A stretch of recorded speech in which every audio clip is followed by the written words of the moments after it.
ప్రశ్నించడానికే పుట్టానని చెబుతున్న పవన్ కళ్యాణ్ పరిపాలనను గాలికి వదిలేసి గుడులు గోపురాలు అంటూ తిరుగుతున్నారని సిపిఐ రాష్ట్ర కార్యదర్శి రామకృష్ణ ధ్వజమెత్తారు.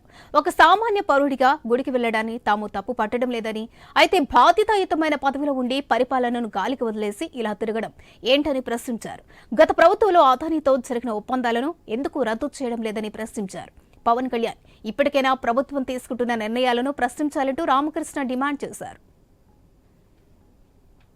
అసలు నువ్వు డిప్యూటీ చీఫ్ మినిస్టర్గా ఉండి ఇక్కడ పరిపాలన చేయమంటే నేను కాషాయం వేసుకుని గుళ్ళు గోపురాలు చేస్తా, లడ్డూలో కల్తీ జరిగిందని చెప్పి నేను మౌన దీక్ష చేసుకుంటూ పోతా, దీనికి ఒక ఉప ముఖ్యమంత్రి అవసరమని నేను అడుగుతాను. నువ్వు ప్రశ్నించడానికే పుట్టానని చెప్పేవాడివి, ఇప్పుడు నువ్వు క్యాబినెట్లో ఉండి ఈ రాష్ట్రాన్ని అదానికి దోచిపెడతా ఉంటే నువ్వెందుకు మాట్లాడకుండా నేను ఎవరితో మాట్లాడను, మౌన దీక్ష పెట్టుకున్నా, తర్వాత అది కాషాయం చుట్టుకున్నా అంటే అది నువ్వు ఇండైరెక్ట్గా మీరు దోపిడీని సమర్థిస్తా ఉన్నారు. ముఖ్యమంత్రి ఉప ముఖ్యమంత్రిని దోపిడీని సమర్థించడానికి మీరు ప్రభుత్వంలో ఉన్నారు. దీనికోసం ఇంత పెద్ద పోరాటం అవసరమా? గవర్నమెంట్ మార్పు అవసరమా?